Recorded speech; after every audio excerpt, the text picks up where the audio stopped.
Good afternoon, everyone. Today we're going to be doing business. I'm going to be using the book Principle of Business for CXC, 4th edition by Dr. Alan Whitecoat. Today we're going to talk about the nature of business, barter.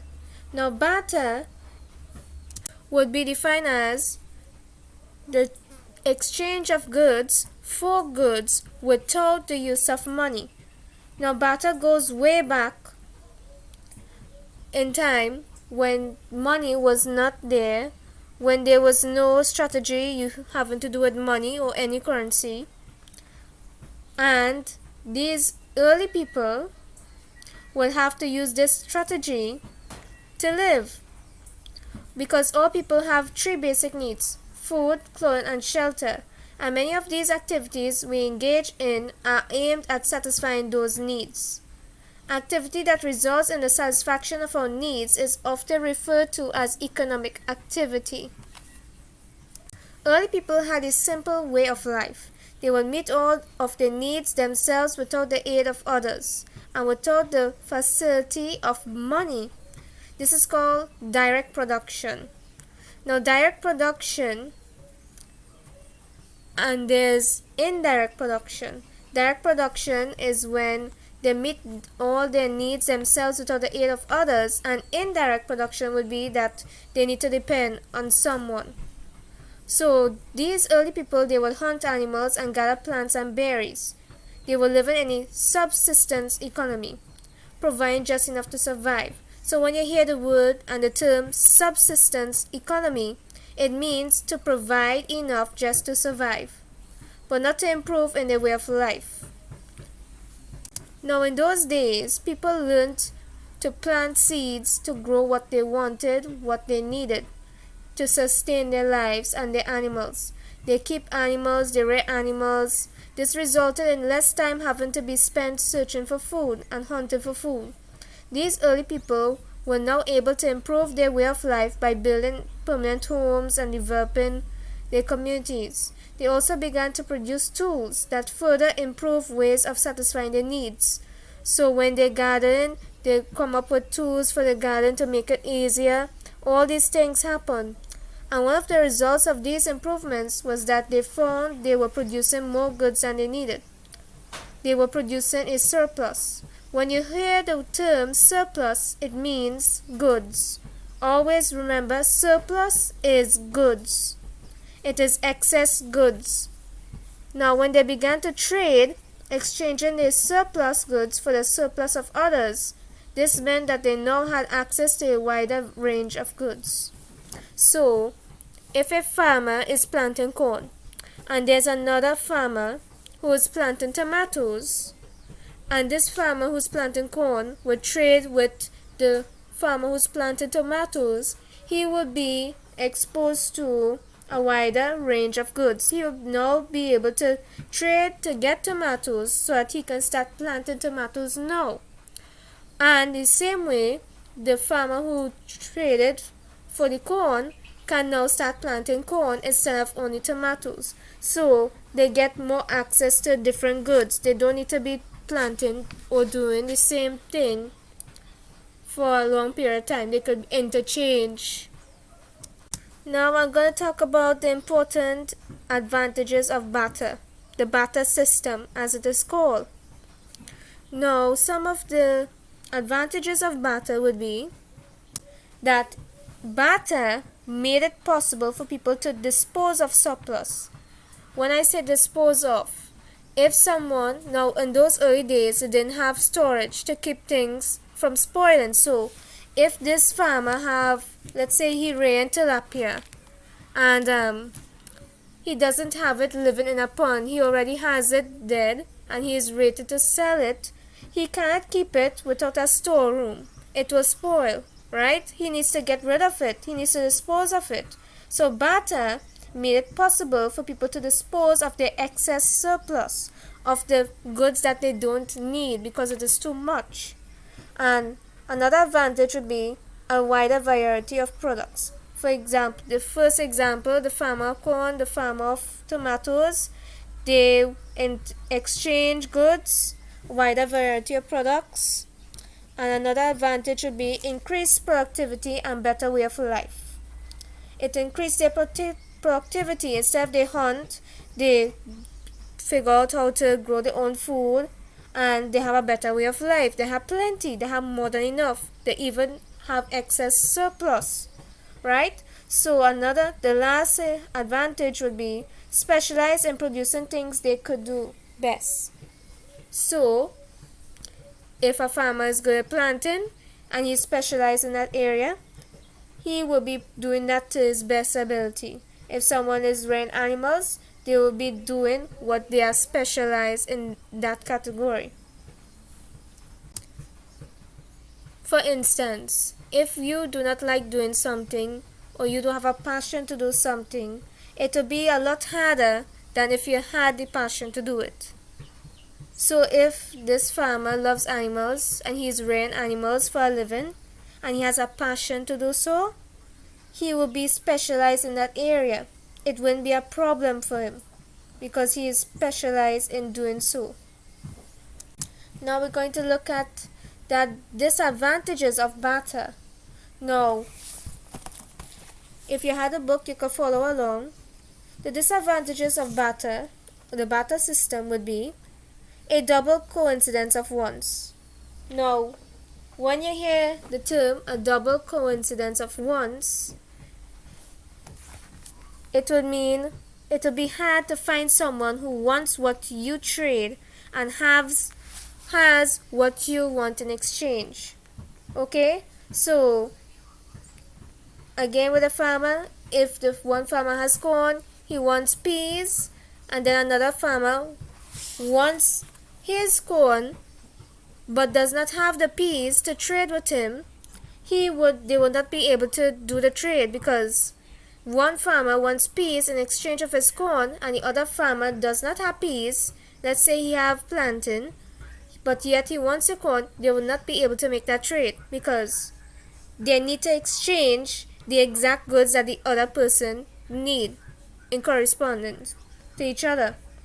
So that trade will not be possible. So finding someone who wants what you have and has what you want in exchange, it would be very hard and very difficult. Now another one would be an exchange rate. When you hear the term exchange rate, it means no way to weigh trade supplies like meat, the quantity for how much it weighs. So let me read from this book. An exchange rate.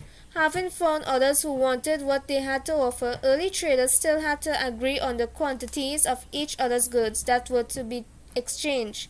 Imagine the difficulty in deciding how many chickens to exchange for an axe head. So let me draw a scenery. This person has, let's say, let me just go with eggs, right? Okay, a crate of eggs. Let's just say 6 eggs, right? This person has 6 eggs and he wants to exchange it to get, let's say, bread. And the baker now would be like, no. I cannot take that because my bread would be worth more than your 6 eggs. But then the person who's selling the eggs would be like, no, it is equal. Or it is less, or it is more. They will begin to argue on which quantity is suited for which price, for which trade. So there comes a problem now. They both want profit, right? They both want to get rid of their goods, but yet get what they want in exchange for how they want it. The quality, the quantity, and the amount.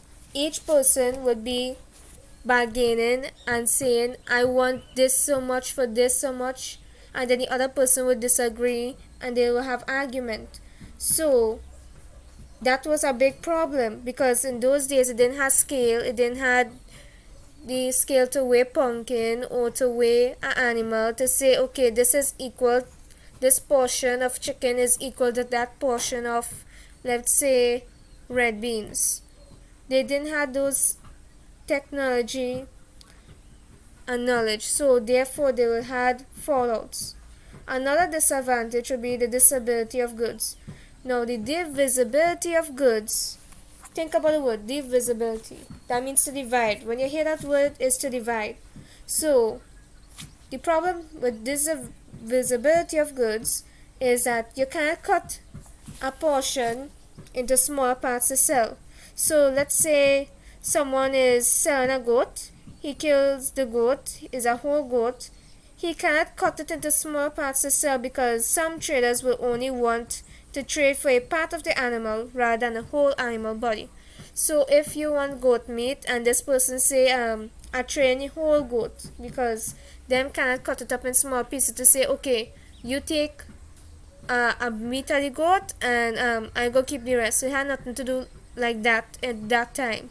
At that time, is either you buy the whole, as either you trade the whole goat for something else. You couldn't get portions of it. So let's say a chicken, for instance. If the person had chickens, you had to trade, like let's say one chicken for 3 ox head, according to this. So it do have nothing to do like I want only chicken foot, or I want only chicken leg, or I want chicken neck alone, or I could get 10 pieces of chicken leg. It had nothing like that. You either get the whole chicken to trade with something else. It had no divisibility of goods. So that was a big problem, a big issue there. And another one would be storage of wealth. Now, the wealth they are talking about here would be the goods, the surplus. In those days, they were considered wealth because they traded goods for goods without the use of money. So the goods would be seen as wealth in those days because you're trading it for something else. Many goods which have been exchanged could not be saved for use as a future date because many such items could not be stored for a long period of time. They did not have any coolers or fridges to keep the products to last long. Now let's do a recap of the development of Barter. Man has 3 basic needs: food, clothing, and shelter. Satisfying those needs can be referred to as economic activity. Our early ancestors satisfied their primary needs themselves without the aid of others. This is known as direct production. They would hunt animals, gather grapes, plants, and berries. They had a simple life and they lived in a subsistence economy, meaning that they provide just enough to survive. Now remember what I say, if that is direct production, then indirect production would be you had to depend on someone else for food, for supplies, okay? And as time progressed, early people learned to plant seeds to grow and raise animals. They were now able to improve their way of life. They built permanent homes and made tools. This resulted in a surplus of goods. More goods were produced than needed. They engaged in trade with surplus. And then remember the advantages of barter. It made it possible for people to dispose of surplus, a wider variety of products, increased productivity and better way of life, and specialize in producing things they would do best. And the disadvantages would be double coincidence of wants, finding someone who wants what you trade and has what you want in exchange. And then it would be another one disadvantage, exchange rate, no way to weigh the products to exchange. And then there will be the visibility of goods. There was no way to cut and divide the portion, the product, the surplus in a quantity that would feel that it is fairly traded. And then there's storage of wealth. It could not be stored because it couldn't last long it couldn't be stored, okay? Thank you very much for tuning in. I hope you enjoyed this lesson today. Summer sun is bright, walking in the light. Ice cream queens unite. Chocolate swirl on cones, dancing in our zone.